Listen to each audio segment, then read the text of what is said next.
to all of you. Hello boys and girls, ladies and gentlemen. My name is Abhishek Singh Kushwaha और आप लोग का RD coaching centre में स्वागत है। मैं आप लोगों के बीच में आज स्पोकन क्लास का थर्ड डे लेकर आया हूँ, जिस चैप्टर का नाम है गुड मैनर्स इन इंग्लिश, यानी अंग्रेजी में शिष्टाचार। हम कैसे अंग्रेजी में शिष्टाचार को अपने किसी दूसरे के सामने व्यक्त करेंगे। जैसे हिंदी में किसी को बोलते हैं, अगर थोड़ी सी किसी से हमें अटैचमेंट हो जाती है तो हम सॉरी बोलते हैं, या कोई पर्सन हमारा थोड़ा सा मदद कर देता है तो हम उसको धन्यवाद बोलते हैं।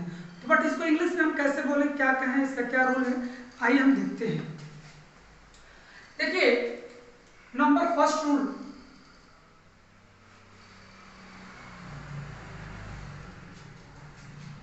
जब कोई व्यक्ति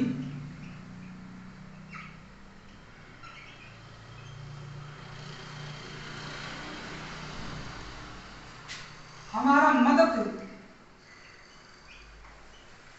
करता है तो हम उसे थैंक यू या थैंक्स बोलते हैं।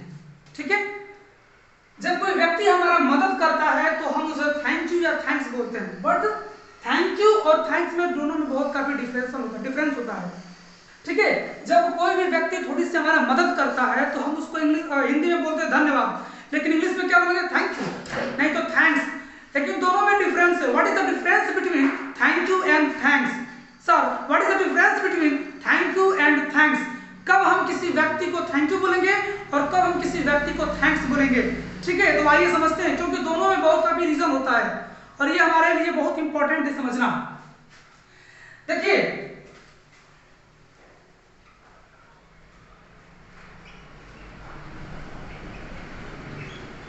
थैंक यू हम उस व्यक्ति को बोलेंगे जो हमसे पद में बड़ा हो, ज्ञान में बड़ा हो, उम्र में बड़ा हो, रिलेशन में बड़ा हो, रिश्ते में बड़ा हो। उस व्यक्ति को हम थैंक यू बोलेंगे। जो व्यक्ति हमारा मदद कर रहा है वो हमसे उम्र में यदि बड़ा हो, यदि लंबा उम्र में बड़ा हो, ज्ञान में भी बड़ा हो और रिश्ते में बड़ा हो, तो उस व्यक्ति को हम थैंक यू बोलेंगे। लेकिन वही अगर कोई छोटा बच्चा है, हमसे उम्र में छोटा है, पद में छोटा है, रिलेशन में छोटा है, तो उस बच्चे को हम थैंक्स बोलेंगे, थैंक यू नहीं। जैसे मान लीजिए कि आप किसी कंपनी, स्पोर्ट्स कंपनी में काम करते हैं, उस कंपनी में आप काम करते हैं और अचानक आपको 50,000 रुपए की आवश्यकता पड़ गई, तो आप दौड़े आप कंपनी मैनेजर के पास जाएंगे और बोलेंगे, सर मुझे 50,000 रुपए की जरूरत है, मुझे बहुत बड़ी जरूरत है, मुझे घर पे भेजना है, काम है। तो वो जब आपका जो बॉस होगा, जो मालिक होगा, जो मैनेजर होगा, आपको 50,000 रुपए देगा तो आपका मदद कर दिया, तो फिर आप उसे क्या बोलेंगे, थैंक यू बोलेंगे। क्यों सर? क्योंकि वो आपसे पद में बड़ा है, आपका बॉस है, और नॉलेज में भी बड़ा है, रिश्तेदार में भी बड़ा है, हर एक चीज में आपसे बड़ा है, इसलिए आप उसे थैंक यू बोलेंगे, थैंक्स नहीं। तो आई होप कि आप थैंक यू और थैंक्स में समझ गए होंगे। अगर कोई छोटा व्यक्ति है, या मान लीजिए आपकी छोटी घर की बहन है और आप उससे पानी मांगते हैं कि बाबू थोड़ा सा पानी लेते आओ, तो आपकी छोटी सी जो बहन है तो गई आपके लिए पानी लेने के लिए, और जैसे ही आपको पानी देती है तो आप उसे बोलेंगे थैंक्स, क्योंकि आपसे छोटी है। या मान लीजिए आप रास्ते में जा रहे हैं और पॉकेट से आपका पर्स गिर गया, और कोई छोटा सा बच्चा दिखा, बोला भैया आपका पर्स यहाँ पे गिर गया है, तो फिर आप उसे बोलेंगे थैंक्स। ओके, तो आई होप कि आप पहला रूल को समझ गए हैं।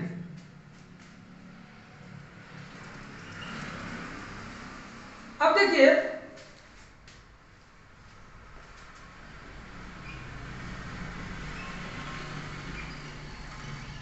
जब कोई व्यक्ति हमारी कोई बड़ी मदद करता है तो हम उसे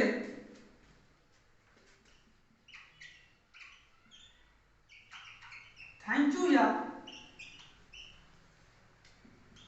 थैंक्स नहीं बोलेंगे।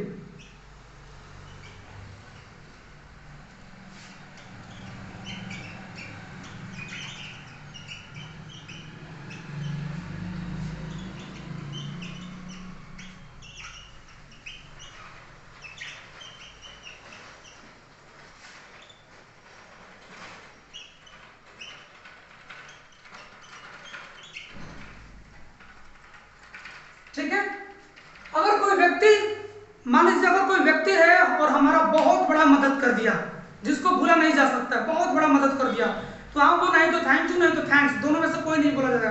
केवल छोटी सी हेल्प के लिए थैंक यू और थैंक्स बोल सकते हैं।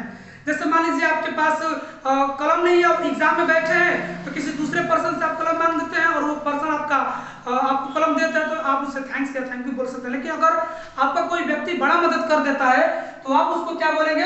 थैंक यू सो मच या thank you very much, thanks a lot. लेकिन आपको ध्यान देना है कि थैंक यू सो मच हम उसे ही बोलेंगे जो हमसे पद में बड़ा होगा, और तो नहीं तो थैंक यू सो मच बोलेंगे, नहीं तो थैंक यू वेरी मच, नहीं तो थैंक्स अ लॉट, नहीं तो ये भी बोल सकते हैं thank you very very much. ये 4 तरीके के वर्ड्स को आप बोल सकते हैं यदि कोई व्यक्ति आपका बड़ा मदद करता है तब। ठीक है, तो दूसरा रूल भी हो गया, तीसरा रूल बताते हैं तब तक। चलिए, तो आपने 2 रूल को समझ लिया, तीसरा रूल मैं आपको बता रहा हूं कि यदि कोई व्यक्ति आपको कोई सामान दे रहा है लेकिन आपका लेने की इच्छा नहीं है, सपोज दैट मान लीजिए हम किसी के घर गए हैं और वो व्यक्ति हमें चाय दे रहा है लेकिन हमारा लेने का मन नहीं है, पीने का मन नहीं है, तो उसे हम क्या बोलेंगे? No thanks. ठीक है, नो थैंक्स। अगर कोई व्यक्ति हमें कोई नशीली पदार्थ दे रहा है या कोई भी सामान हमें खाने के लिए दे रहा है या कोई चीज कह रहा है कि इसको लीजिए, अगर लेने की हमारे दिल में इच्छा ना हो तो हम क्या बोलेंगे? नो थैंक्स बोलेंगे वहां पे।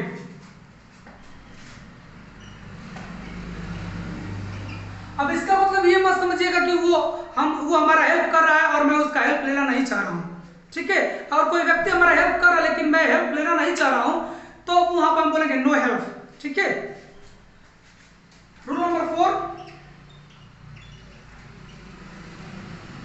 देखिए, रूल नंबर 4 में अगर कोई काम बिगड़ रहा है, अगर कोई आपका काम बिगड़ रहा है और बनने की 1% गारंटी नहीं है, लेकिन बिगड़ते बिगड़ते अचानक ऑटोमेटिक वो काम तुरंत हो जा रहा है, तो उसके लिए बोलते हैं थैंक्स गॉड। ठीक है, उसके लिए बोलते हैं थैंक्स गॉड। अगर कोई काम आपका बिगड़ते बिगड़ते बन गया, वहां पे बोलेंगे आप थैंक्स गॉड, यानी ईश्वर आपको धन्यवाद है मेरे तरफ से जो आपने मेरे काम को कर दिया।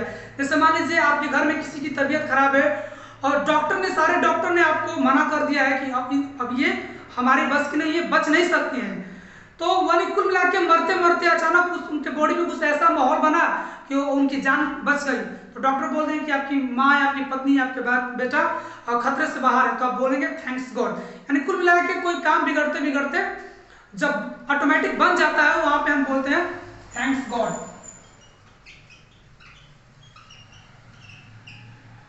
ठीक है, rule number 4, rule number 5 sorry, अगर कोई व्यक्ति हमें थैंक यू बोले, जैसे मान लीजिए हम किसी का मदद कर दिए और वो व्यक्ति हमें थैंक यू या थैंक्स बोल रहा है, तो फिर हम उसका जवाब क्या देंगे?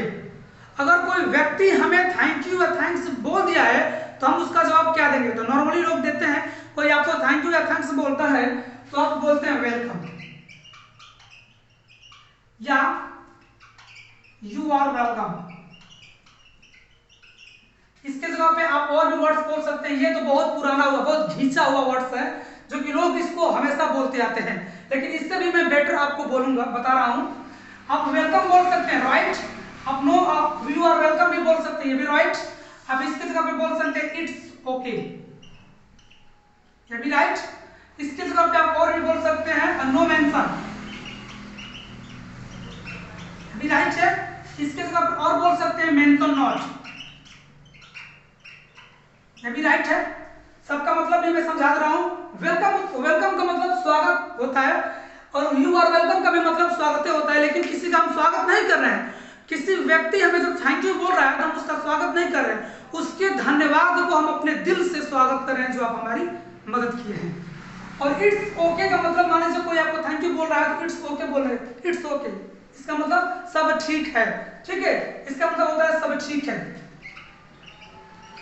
ठीक है, नो मेंशन कोई बात नहीं, नो मेंशन कोई बात नहीं, मेंशन नॉट कोई तकलीफ नहीं हमें, आप हमारी मदद किए हैं तो कोई हमको तकलीफ नहीं है, यानी नो मेंशन यानी धन्यवाद बोलने की कोई जरूरत नहीं है। तो आप जब कोई व्यक्ति आपको थैंक यू और थैंक्स बोलेगा तो आप इसमें से कोई बोल सकते हैं। चलिए देखिए, नेक्स्ट मैं आपको बता रहा हूं सॉरी का मतलब, सभी बच्चों से मेरा प्रश्न है कि सॉरी का मतलब क्या होगा? तो आप लोग यही जवाब देंगे कि सॉरी का मतलब होता है मुझे माफ कर दो।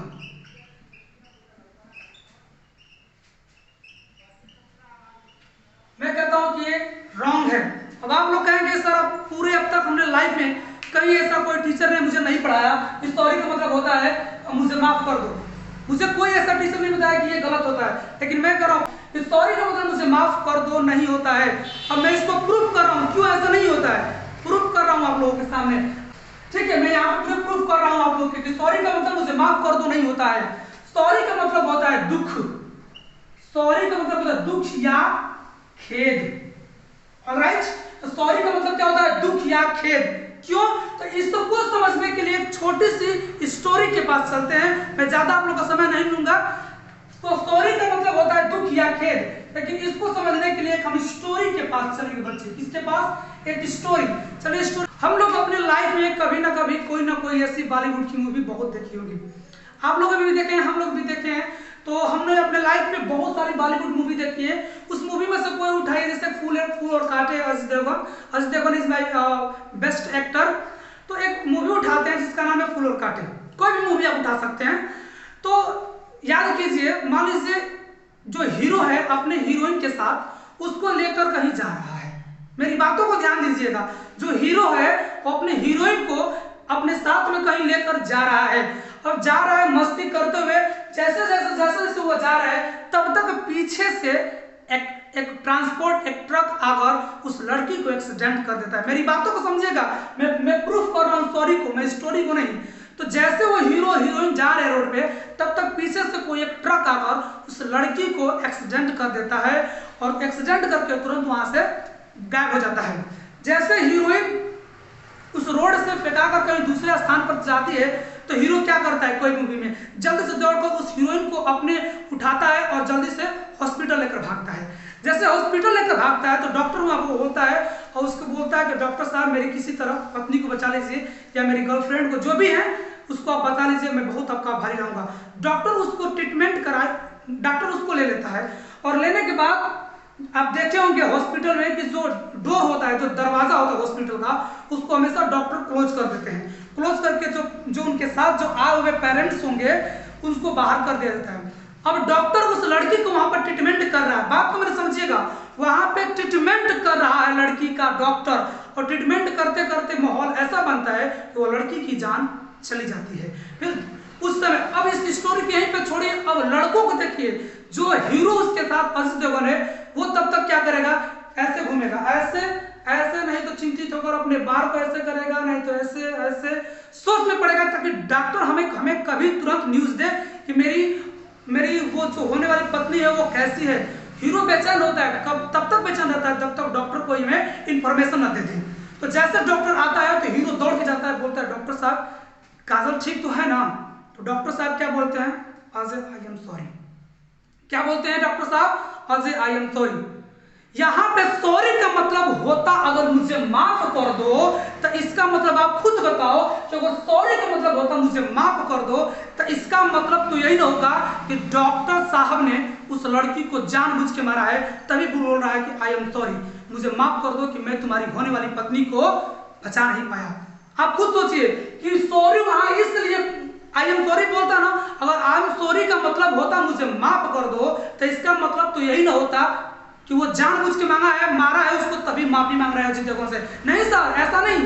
वहां पे आई एम सॉरी इसलिए बोलता है क्योंकि डॉक्टर बोलता है कि मुझे दुख है, मुझे दुख है अजय, मुझे खेद है कि मैं तुम्हारी होने वाली पत्नी को बचा नहीं पाया।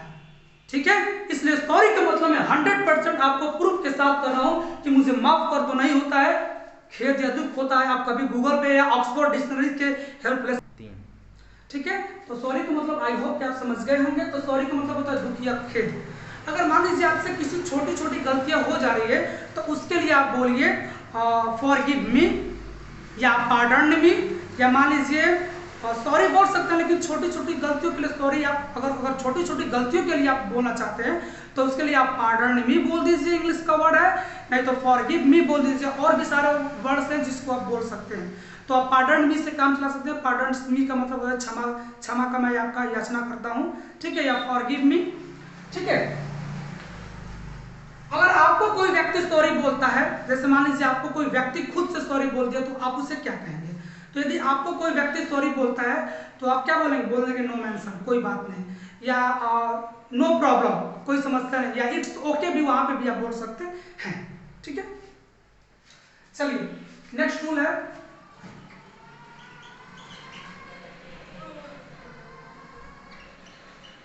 अगर कोई व्यक्ति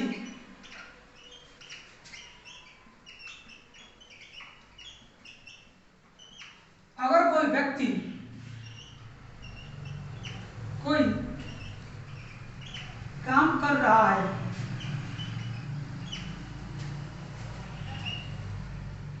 और उसके काम में आप अपना हाथ बांटना चाहते हैं,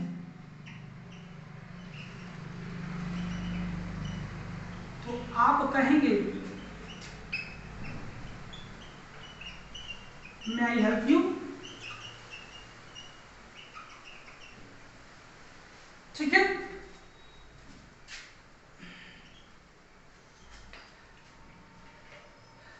अगर कोई व्यक्ति कोई काम कर रहा है, ठीक है, अगर कोई व्यक्ति कोई काम कर रहा है और उसके काम में आप भी माने हाथ बढ़ाना चाहते हैं, तो आप क्या बोलेंगे? May I help you sir.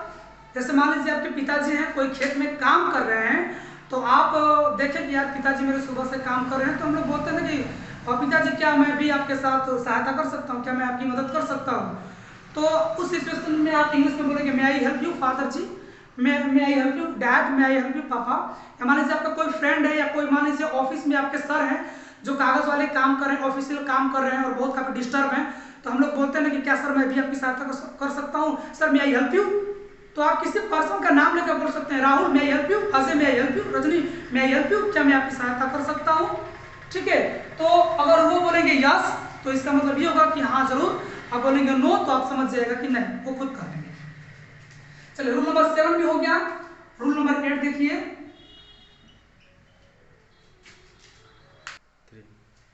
चलिए बच्चे, अब नेक्स्ट नंबर रूल है रूल नंबर 8। मान लीजिए यदि किसी व्यक्ति, ठीक है, यदि किसी व्यक्ति से मिलकर आपको खुशी मिलती है या आपको अच्छा लगता है, तो आप अंग्रेजी में क्या बोलेंगे? Nice to meet you sir, sir मुझे आपसे मिलकर बहुत अच्छा लगा। ठीक है, या मान लीजिए अगर उससे बात कर अच्छा लगता है, तो sir nice to talking you sir, या nice to talk you sir, आपके साथ मुझे बात करके अच्छा लगा। या अगर उसी व्यक्ति के साथ खेल कर मजा आ गया, तो आप क्या बोलेंगे? Sir nice to play you. अगर कूद कर मजा आ गया, sir nice to jump you. अगर खा कर मजा आ गया, sir nice to eat you. ठीक है, या इसके जगह पे एक और चीज बोला जाता है, अगर किसी व्यक्ति से मिलकर आपको खुशी हो रही है, तो इसके जगह पे आप प्लीज टू मीट यू भी बोल सकते हैं, प्लीज टू मीट यू, ये भी आप संदेश बोल सकते हैं। ठीक है, ये 2 संदेश को आप बोल सकते हैं, इसके लिए और भी होते हैं लेकिन 2 ही आपके लिए बेहतर है। आप नाइस टू मीट यू बोलिए या प्लीज टू मीट यू बोलिए। ठीक है, तो आप लोग वो रूल को समझ गए होंगे कि किसी व्यक्ति से मिलकर जब हमें अच्छा लगता है तो क्या बोलते हैं? Nice to meet you. लेकिन वो दूसरा व्यक्ति भी क्या बोलेगा कि मुझे भी आपसे मिलकर अच्छा लगा, उसके लिए वो बोलेगा सेम हियर। याद रखिएगा मेरी बात को। ठीक है, नेक्स्ट रूल को देखिए, यदि किसी व्यक्ति से बहुत दिनों की बाद मुलाकात होती है, तो आप उसे कहेंगे लॉन्ग टाइम नो सी। इसका मतलब अरे यार तुम बहुत दिनों बाद मुझे दिखे, या आप मुझे बहुत दिनों बाद दिखे, लॉन्ग टाइम नो सी। ठीक है, तो यदि किसी व्यक्ति से बहुत दिनों की बाद आपसे मुलाकात होती है, तो उस व्यक्ति को आप बोलेंगे सर लॉन्ग टाइम नो सी, सर आप बहुत दिनों तक दिखे नहीं। ठीक है, चलिए नेक्स्ट रूल है, यदि किसी व्यक्ति से कहना चाहते हैं कि आप रहने दो सर, मुझे करने दो। मान लीजिए कोई व्यक्ति कोई काम को कर रहा है, या मान लीजिए आपके घर में खुद गुरु जी आए हुए हैं और आप चाय लाने के लिए गए और देखे हैं कि बेड पे कोई भी बिस्तर बिछाया नहीं गया है, तो वो अचानक उठाकर वही लाके बिछाने के लिए, तो तब तक वो व्यक्ति आ गया, तो बोला अरे सर आप रहने दीजिए, मुझे करने दीजिए। तो इस सिचुएशन में आप इंग्लिश में बोलेंगे sir please allow me, sir मुझे करने दीजिए, आप रहने दीजिए। ठीक है, ये कोई वर्ड्स गलत नहीं है, सर प्लीज अलाउ मी। ठीक है बच्चे, अब देखिए नेक्स्ट रूल।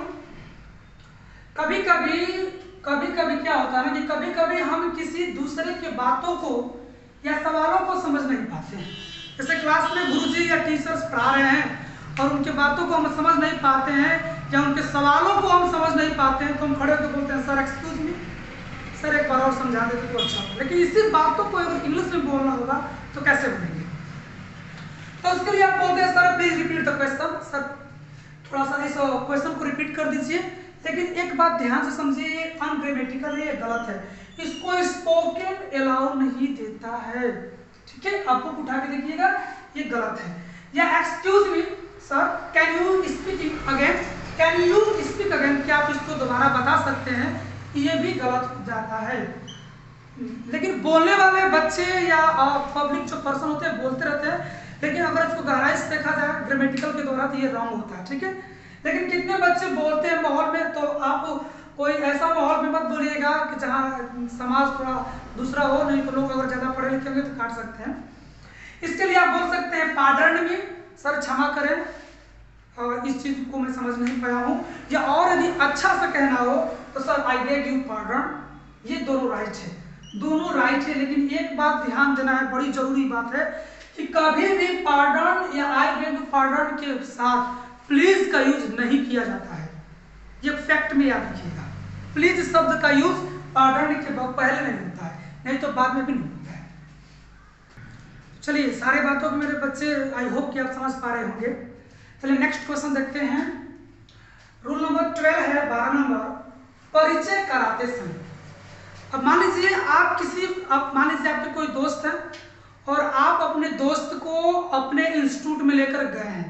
मेरी बात को समझिएगा, आप अपने दोस्त को अपने इंस्टीट्यूट में लेकर गए हैं, तो आपके जो सर होंगे तो वो तो आपको पहचान रहे होंगे कि ये मेरा स्टूडेंट है। बट आपके जो बगल में होंगे बच्चा, तो उसके तो आपके सर नहीं पहचान रहे होंगे, तो आप उससे परिचय कराएंगे कैसे? Sir I would like to meet my friend, sir मेरे दोस्त से मिलिए। Sir I would like to my father, मेरे पिताजी से मिलिए। अगर पिताजी को लेकर गए हैं परिचय कराने के लिए, तो आप बोलेंगे सर मेरे पिताजी हैं, इनसे मिलिए। Sir I would like to meet my father, sir I would like to meet my mother, sir I would like to meet my uncle, या जो भी है। क्या ऐसे ही बोल सकते? Sir this is my father, sir this is my father, sir this is my friend, sir this is my Jack, sir this is Jackie, sir this is my best friend of India, भी बोल सकते हैं। क्या भी बोल सकते? Sir this is my father, this is my friend, this is my younger brother, this is my Elder brother. अब जो भी परिचय करा रहे हैं, ये तीनों सेंटेंस में से किसी को बोल सकते हैं, तीनों राइट है। ओके, नेक्स्ट है, जब आप किसी व्यक्ति को शुभकामनाएं दे रहे हैं, उसे हार्दिक कह रहे हैं, उसको शुभकामनाएं देते समय आप क्या बोलेंगे? मान लीजिए कोई व्यक्ति सफर पे जा रहा है, यात्रा पे जाता है, तो उसको हम बोलेंगे गुड लक, आपका किस्मत अच्छा हो, या ऑल द बेस्ट। ठीक है, या गुड लक टू यू, ये तीनों वजन कोई एक बोल सकते हैं। कब? जब आप किसी व्यक्ति को शुभकामनाएं दे रहे हैं, जब कोई व्यक्ति कहीं जा रहा है तब। ठीक है बच्चे, तो इतना चीज आप लोगों को समझ में आ गया होगा। अब रूल नंबर 14 नंबर, मान लो कोई व्यक्ति आपसे बात कर रहा है। ठीक है, ओके, कोई व्यक्ति आपसे बात कर रहा है और आप उस व्यक्ति की बातों से बोर हो गए, बोर मतलब परेशान हो गए, कुल मिला के उब गए हैं, परेशान हो गए, तो आप क्या कहेंगे? कहेंगे sorry but I have to leave now, मैं माफी चाहता हूँ, मुझे अब समय नहीं है, मैं अब जाना चाहता हूँ, कुल मिला के मैं आपकी बातों से परेशान हो गया हूँ। ठीक है, क्या बोलोगे? Sorry but I have to leave now. Next number है, यदि किसी व्यक्ति से आप रिक्वेस्ट कर रहे हैं या कोई चीजों को मांग रहे हैं, तो आप वहां पे प्लीज शब्द का यूज करेंगे हमेशा लाइफ में। यदि किसी व्यक्ति से आप कोई चीज के लिए रिक्वेस्ट मतलब निवेदन कर रहे हैं, तो आप प्लीज शब्द का यूज करें। कैसे? जैसे मान लीजिए किसी व्यक्ति से रिक्वेस्ट कर रहे हैं कि दरवाजा खोलो, प्लीज ओपन द डोर, दरवाजा बंद करो। आप क्या कर रहे हैं? रिक्वेस्ट कर रहे हैं, रिक्वेस्ट कर रहे हैं ना, उससे निवेदन करेंगे please close the door, please open the door, दरवाजा खोलो। या बोलते ना प्लीज सिट डाउन, या please keep quiet, keep quiet का मतलब होता है कृपया शांत रहो, या प्लीज कीप साइलेंट बोलते हैं। हम क्यों ऐसे बोलते हैं, प्लीज क्यों लगाते हैं? क्योंकि उस व्यक्ति से हम रिक्वेस्ट कर रहे हैं, उससे निवेदन कर रहे हैं, कृपया आप कुछ समय के लिए शांत रहें। तो जब भी आप किसी व्यक्ति से रिक्वेस्ट करेंगे, तो आप प्लीज शब्द का यूज जरूर करेंगे। एक बात ध्यान दीजिएगा, आप प्लीज को आगे भी लगा सकते हैं, जैसे प्लीज ओपन द डोर, को आप उठाकर यहाँ भी लिख सकते हैं, तो सेंटेंस पे कोई भी प्रभाव यानी इफेक्ट नहीं पड़ेगा, और प्लीज आगे भी है तो कोई भी प्रॉब्लम नहीं, ये आपका मर्जी के ऊपर डिपेंड रखता है।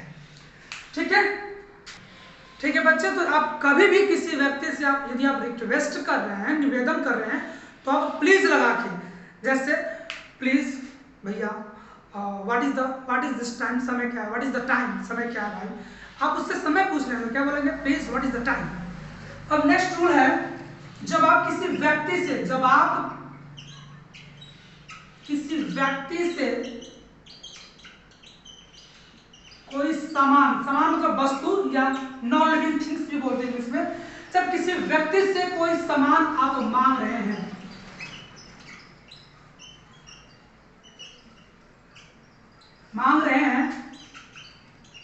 तो आप क्या कहेंगे। जैसे मुझे कलम दो, भैया मुझे पानी दो, माँ मुझे एक रोटी दो, पिताजी मुझे 10 रुपए दो, सर मुझे जाने दो। और कुल मिला के जब हम किसी व्यक्ति से कोई चीज अपनी ओर से मांग रहे हैं, हमारे दिल की इच्छा हो और हम मांग रहे हैं, तो उसके लिए हम प्लीज शब्द का यूज करते हैं। यहाँ पर भी प्लीज, लेकिन एक बात और ध्यान दे रहे हैं मेरे बच्चे, अगर हम स्टेटमेंट में, सेंटेंस में प्लीज शब्द नहीं लगाते हैं, अगर किसी को डायरेक्ट ये बोलो कि ओपन द डोर, तो इसका मतलब ये होगा कि आप उस व्यक्ति से रिक्वेस्ट नहीं, बल्कि उस व्यक्ति को आप खुद ऑर्डर दे रहे हैं। अगर सेंटेंस में प्लीज लग जाता है तो इसका मतलब रिक्वेस्ट, अगर प्लीज नहीं लगेगा तो इसका मतलब होगा कि आप गुस्से में होकर उस व्यक्ति को ऑर्डर दे रहे हैं। ये बहुत एक खतरनाक रूप पकड़ लेता है कि प्लीज ओपन द डोर, दरवाजा खोलो, गुस्सा में होकर आप बोल रहे हैं, लेकिन प्लीज लगा देंगे तो आप रिक्वेस्ट कर रहे हैं। तो यहाँ पे जब किसी व्यक्ति से कोई सामान आप मांग रहे हैं, तो क्या लगाएंगे, सबसे पहले प्लीज, फिर गिव, फिर मी, फिर उसके बाद उस सामान का नाम। ठीक है, जैसे मम्मी मुझे पानी दो, देखिए मम्मी मुझे पानी दो, आप एक पानी मांग रहे हैं, पानी एक क्या है, सामान ही है, पानी है। मम्मी मुझे एक कलम दो, तो mummy please give me a pen, अभी आप सामान का नाम लिखो pen, mummy please give me a pen. मम्मी मुझे एक किताब दो, mummy please give me a book. Mummy मुझे 10 रुपए पैसा दो, mummy please give me 10 rupees. Mummy मुझे एक कार दो, mummy please give me a car. Mummy मुझे चावल दो, मम्मी मुझे पानी दो, मम्मी मुझे दूध दो, please give me milk, please give me milk mummy. पापा मुझे, या कोई भी चीज आप किसी व्यक्ति से मांग सकते हैं। ठीक है, मुझे केला दो, प्लीज गिव मी अ बनाना, मुझे सेब दो, please give me a Apple.